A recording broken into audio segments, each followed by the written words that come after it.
नमस्कार दोस्तों, agri with Anil online classes में आपका हार्दिक स्वागत है। मैं अनिल कुमार। जैसे कि आज का टॉपिक जो हमने रखा है पाचन तंत्र। तो पाचन तंत्र की यदि हम बात करते हैं, पाचन तंत्र डाइजेस्टिव सिस्टम,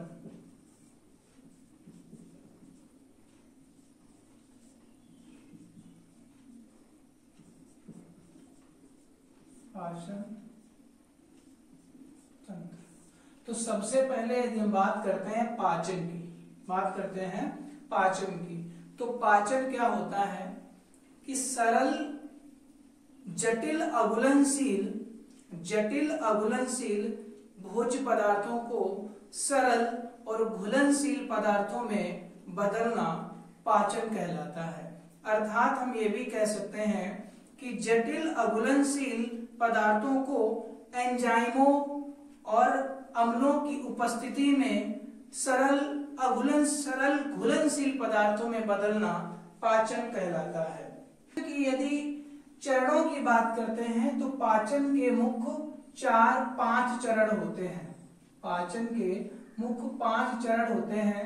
नंबर 1 भोजन का अंतर्ग्रहण करना, नंबर 2 भोजन का पाचन, नंबर 3 भोजन का अवशोषण, नंबर 4 भोजन का स्वांगीकरण, नंबर 5 भोजन का निष्कासन।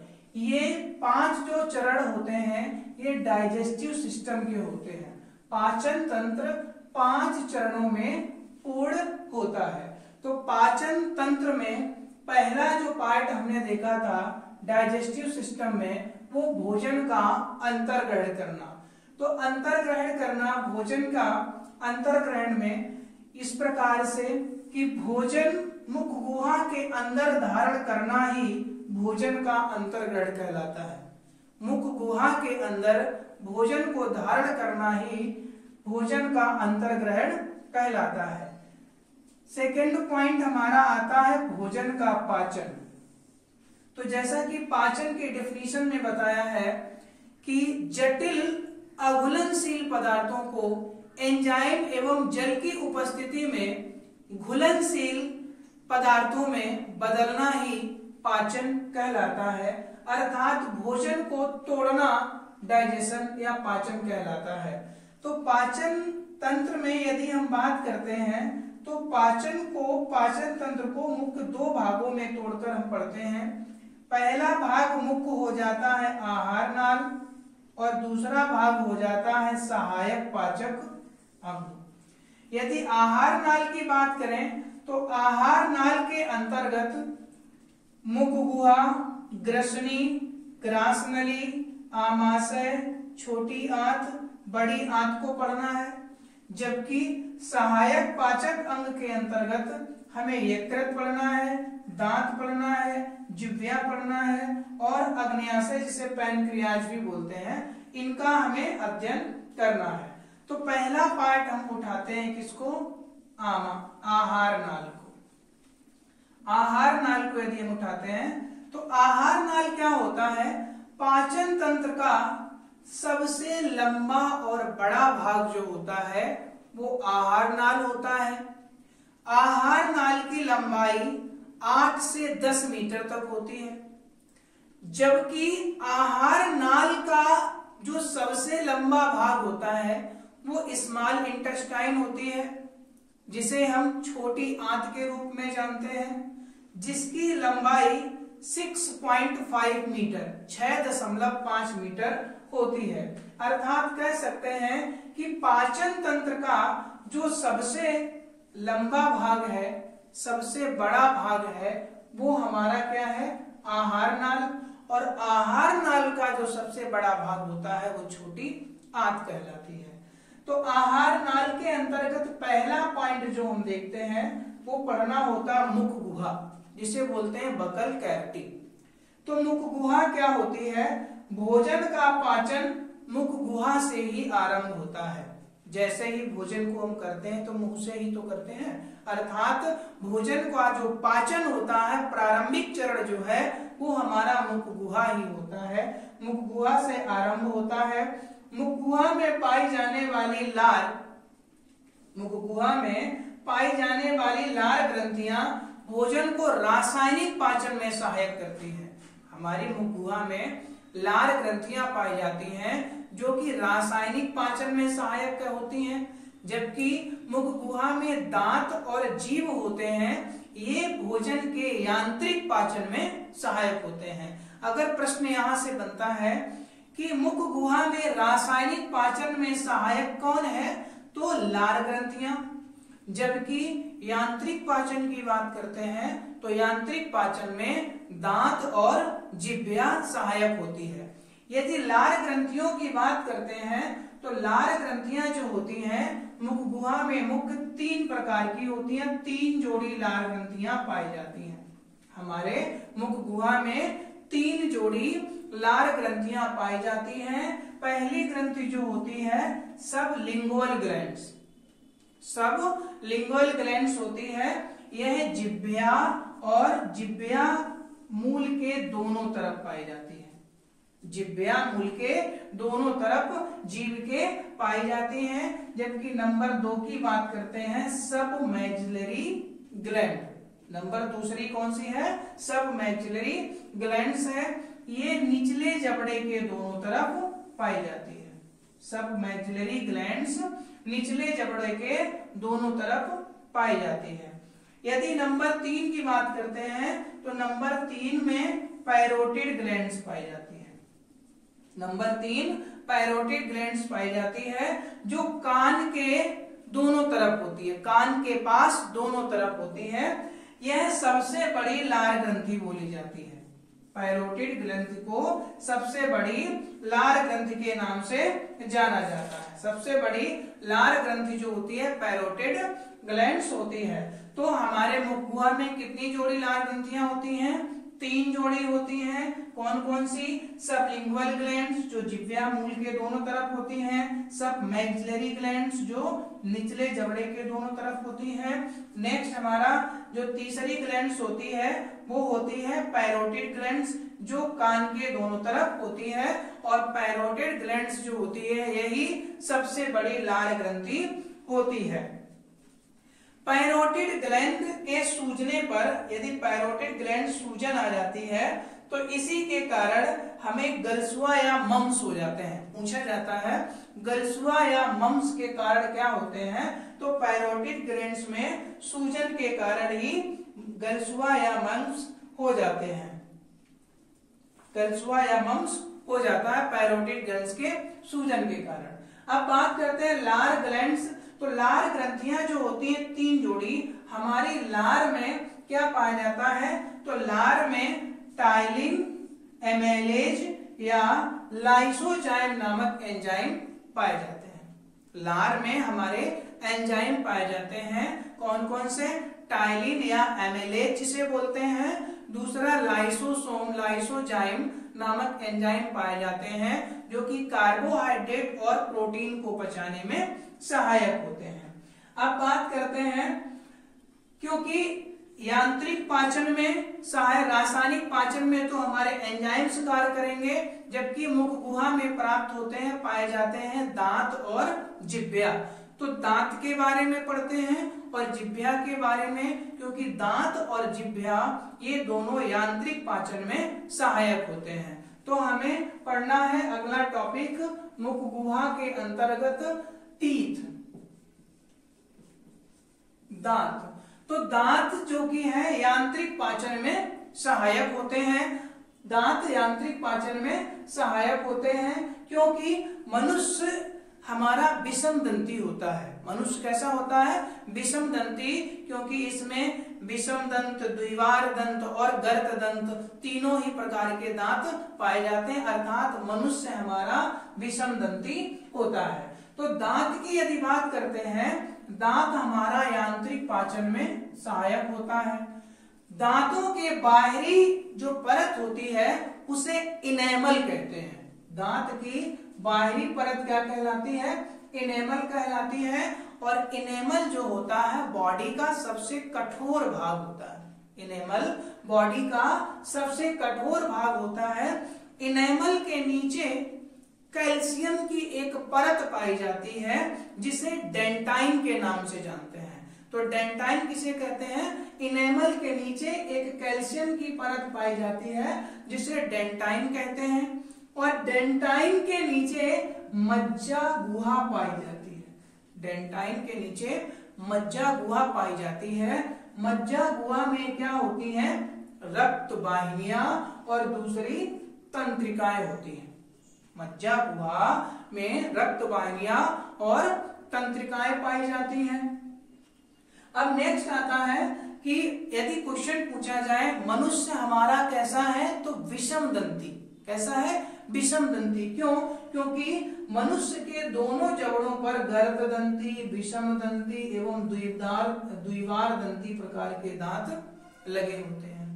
तो यदि दांतों की प्रकार की बात करते हैं विषम दंती में, तो दांत हमारे मनुष्य में 4 प्रकार के होते हैं। करंतक जिसे इंसाइजर बोलते हैं, रदनक जिसे कैनाइन बोलते हैं, अग्रचवर्णक जिसे प्रीमोलर बोलते हैं, पश्चवर्णक जिसे मोलर बोलते हैं। तो दांत कितने प्रकार के होते हैं? 4 प्रकार के होते हैं।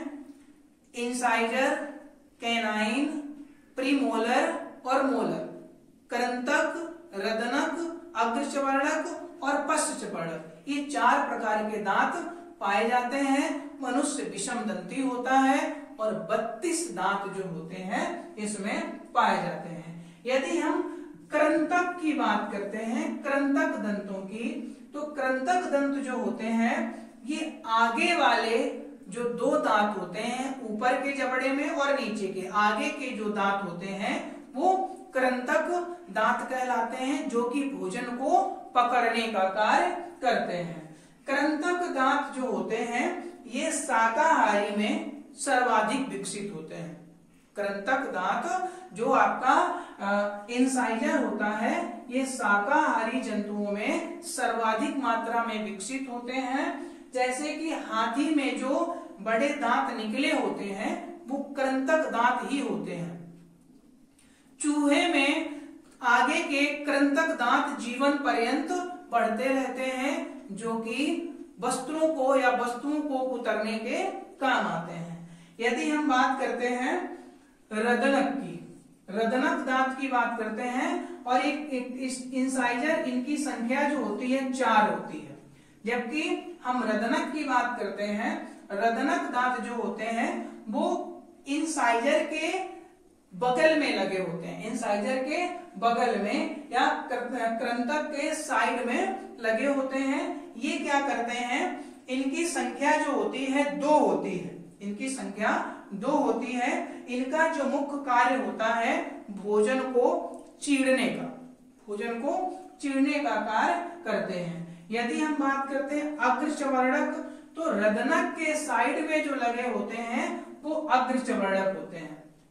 रदनक के साइड में जो लगे होते हैं वो कितने होते हैं? अग्रचवर्णक होते हैं। इनका कार्य क्या होता है? भोजन को चबाना। इनका कार्य होता है भोजन को चबाना। इनकी संख्या भी 2 होती है। इनकी संख्या भी 2। ये हम एक तरफ की बात कर रहे हैं, जबड़े में एक तरफ की। अगर 2 ऊपर है तो 2 नीचे है, अर्थात 4 हो जाएगी। ठीक है। इसी प्रकार से पश्चवर्णक की बात करते हैं, जो मोलर होते हैं, इनकी संख्या कितनी होती है? 3 ऊपर तथा 3 नीचे, 6 होती है। और ये 6 होते हैं संख्या में। अब 6 की बात करते हैं तो इनका मुख्य कार्य क्या है? तो जो पश्चवर्णक दांत होते हैं ये भोजन को पीसने का कार्य करते हैं। भोजन को पीसने का कार्य करते हैं। दोस्तों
जैसे कि डाइजेस्टिव सिस्टम में हमने पार्ट को पढ़ा था, पार्ट बाय पार्ट में, तो हमने मुख-गुहा में पढ़ लिया था कि मुख-गुहा में क्या होता है बैकल कैविटी में, कि मुख-गुहा में जो भी पाचन स्टार्ट होता है, प्रारंभिक चरण जो होता है मुख-गुहा होता है।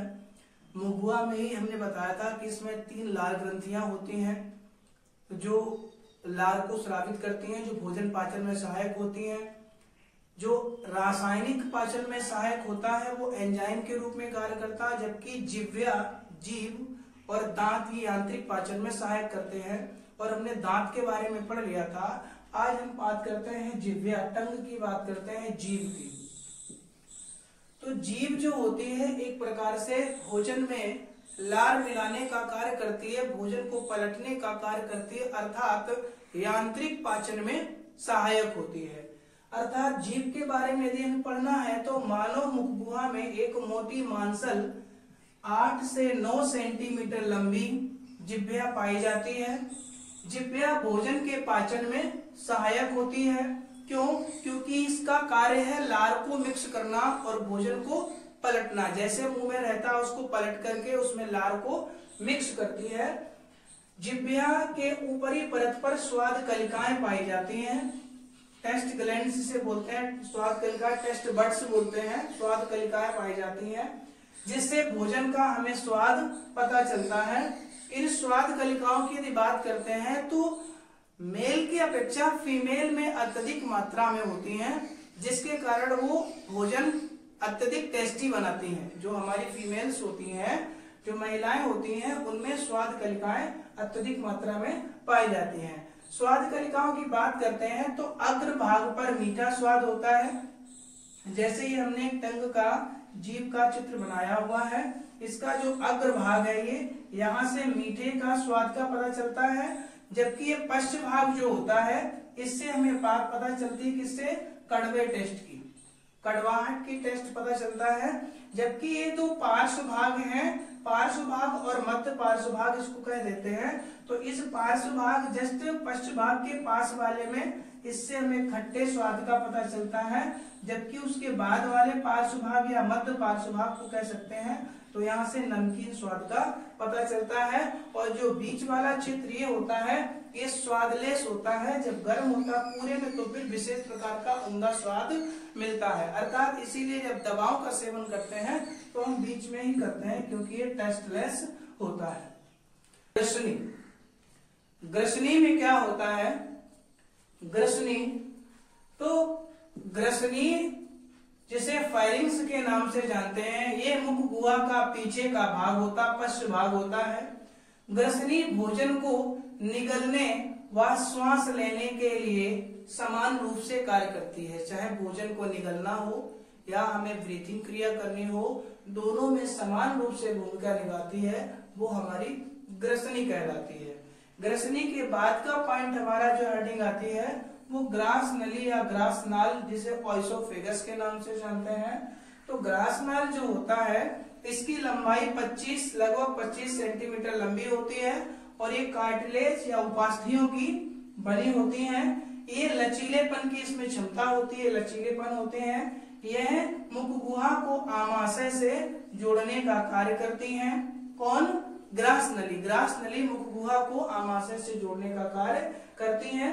इसी से होकर के भोजन आमाशय तक पहुंचता है और ग्रास नली में कोई भी भोजन का पाचन नहीं होता है। बात करते हैं ग्रसनी और ग्रास नली कहां से हम लोग पढ़ रहे हैं। तो जब हमने पाचन तंत्र को डिवाइड किया था 2 भागों में, आहार नाल और सहायक अंग, तो आहार नाल में जो मैंने पहला पॉइंट पढ़ा था, आहार नाल में मुख गुहा, मुख गुहा में हमने पढ़ा, मुख गुहा में दांत और जिह्वा को पढ़ लिया। उसके पश्चात हमने देखा ग्रसनी, ये ग्रसनी को पढ़ा कि ग्रसनी जो मुख गुहा के पीछे का भाग होता है और श्वास और भोजन निगलने में सहायक होता है। उसके बाद में हमने ग्रास नली को पढ़ा। ग्रास नली लगभग 25 सेंटीमीटर कार्टिलेज और उपास्थियों की बनी होती है। ये लचीलेपन लचीला होती है। ये मुख गुहा को आमाशय से जोड़ने का कार्य करती हैं। इसी से होकर के भोजन हमारे आमाशय में जाता है और ग्रास नली में कोई भी भोजन का पाचन नहीं होता है। कि हम लोग बात कर रहे थे डाइजेस्टिव सिस्टम की। डाइजेस्टिव सिस्टम में अगला पार्ट आज का हमारा टॉपिक रहता है छोटी आंत, जिसे बोलते हैं स्मॉल इंटेस्टाइन। तो छोटी आंत से हमारे बहुत सारे क्वेश्चन बनते हैं कि भोजन का सर्वाधिक भाग किस पार्ट में डाइजेस्टिव होता है। तो हमारी जो छोटी आंत है इसमें भोजन का सर्वाधिक भाग पाचन होता है और इसी में ही भोजन का अवशोषण होता है। जो छोटी आंत है ये आहार नाल का एक महत्वपूर्ण भाग है या मानव पाचन तंत्र का एक महत्वपूर्ण भाग है और आहार नाल का सबसे बड़ा भाग कहलाता है वो हमारा छोटी आंत है, जिसे स्मॉल इंटेस्टाइन के नाम से जानते हैं। जो छोटी आंत की लंबाई है लगभग 6.5 मीटर, 6.5 मीटर इसकी लंबाई होती है। आमाशय व छोटी आंत के बीच एक पाइलोरिक बाल पाया जाता है। पाइलोरिक बाल पूछा जाता है, पाइलोरिक बाल किसके मध्य पाया जाता है? तो आमाशय और छोटी आंत के मध्य में पाइलोरिक बाल्व पाया जाता है। छोटी आंत के मुख्य 3 भाग होते हैं। छोटी आंत को मुख्य 3 भागों में हम बांट लेते हैं। ग्रहणी जिसे ड्यूडनम के नाम से जानते हैं, क्षुद्रांत जिसे जेजुनम के नाम से जाना जाता है और अग्र क्षुद्रांत और ये क्षुद्रांत जिसे इलियम के नाम से जाना जाता है। तो छोटी आंत के मुख्य 3 भाग हो जाते हैं, ड्यूडनम, जेजुनम और इलियम। यदि हम ग्रहणी की बात करें जिसे ड्यूडनम बोलते हैं, तो ड्यूडनम जो होता है आमाशय से जो ग्रहणी में आए भोजन को काइम के नाम से जानते हैं। पूछा जाता है काइम टर्म क्या है, किससे रिलेटेड है? तो काइम वर्ड जो है वो ग्रहणी से संबंधित है। आमाशय में जब भोजन ग्रहणी में आता है तो उसे काइम के नाम से जाना जाता है। यकृत में बने हुए पित्त रस तथा अग्नाशय में बने हुए अग्नाशयी रस एक संयुक्त होकर नलिका के द्वारा ग्रहणी में मिलते हैं और ग्रहणी का जो आकार होता है वो यू आकार का होता है। ग्रहणी का आकार यू आकार का होता है। यहाँ यू आकार की तरह मुड़ी संरचना जो होती है वो ग्रहणी की होती है। इसी दीवारों पर ब्रूनर्स की ग्रंथियां पाई जाती हैं। जो ग्रहणी की दीवारें होती हैं उसमें ब्रूनर्स नामक ग्रंथियां पाई जाती हैं। तो बात करते हैं छोटी आंत की, तो भोजन का सर्वाधिक भाग छोटी आंत में डाइजेस्टिव होता है, इसी में अवशोषण होता है, अब्जॉर्प्शन होता है। इसकी लंबाई 6.5 मीटर होती है। ग्रहणी और आमाशय के मध्य में एक बाल्व बोला जाता है जिसे पाइलोरिक बाल्व के नाम से जानते हैं। इसको मुख्य 3 भागों में बांटा जाता है, ड्यूडनम, जेजुनम तथा इलियम। ग्रहणी, अग्र क्षुद्रांत तथा क्षुद्रांत के नाम से 3 भागों में बांटा जाता है। यदि ग्रहणी की बात करते हैं तो आमाशय से भोजन ग्रहणी में जाता है, वहां पर एक टर्म यूज किया जाता है जिसे काइम कहते हैं। बात करते हैं यकृत में बने हुए पित्तरस तथा अग्नाशय से बने हुए पित्तरस या अग्नाशयी रस एक संयुक्त नलिका के माध्यम से ग्रहणी में मिलते हैं और ग्रहणी का जो आकार होता है वो यू आकार की तरह मुड़ी हुई होती है। ग्रहणी का आकार अंग्रेजी के यू आकार की तरह होता है, रचना बनाते हैं। ग्रहणी में छोटी छोटी ग्रंथियां पाई जाती हैं ग्रहणी के दीवारों पर, जिसे ब्रूनर्स के नाम से जाना जाता है। तो ब्रूनर्स ग्रंथियां कहाँ पाई जाती हैं? ग्रहणी के दीवारों पर। बात करते हैं कि पित्तरस का प्रकृति कैसी होती है, तो पित्तरस क्षारीय प्रकृति का होता है। पित्तरस क्षारीय प्रकृति का होता है और पित्ताशय में कोई भी एंजाइम नहीं पाया जाता है। पित्तरस पित्ताशय में जो पाया जाता है इसमें कोई भी एंजाइम नहीं पाया जाता है और पित्तरस कैसा होता है? क्षारीय प्रकृति का होता है। पित्तरस वसा को जल में घुलनशील बनाता है और इस क्रिया को इमल्सीकरण कहते हैं। पित्तरस का वसा को जल में घोलकर घुलनशील बनाना, इस क्रिया को इमल्सीकरण के नाम से जाना जाता है। जबकि छोटी आंत में भोजन आते ही उसमें पाचक रस मिलते हैं। छोटी आंत में जैसे भोजन आता है तो फिर वहां पर पाचक रस मिलाए जाते हैं।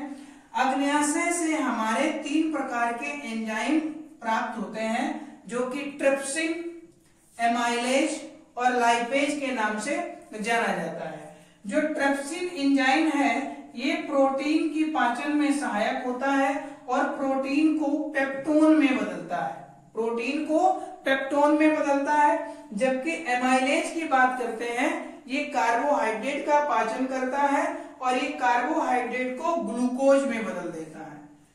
ट्रिप्सिन प्रोटीन को पेप्टोन में बदलता है, एमाइलेज कार्बोहाइड्रेट को ग्लूकोज में बदलता है, जबकि लाइपेज जो है ये वसा को पचाकर ग्लिसरॉल में बना देता है। जो लाइपेज एंजाइम है ये वसा को डाइजेस्ट करके पचा करके ग्लिसरॉल में बदल देता है। तो यहां से क्वेश्चन आपका बनता है कि प्रोटीन के पाचन में कौन सा एंजाइम सहायक होता है, तो ट्रिप्सिन जो कि पेप्टोन में बदल देता है।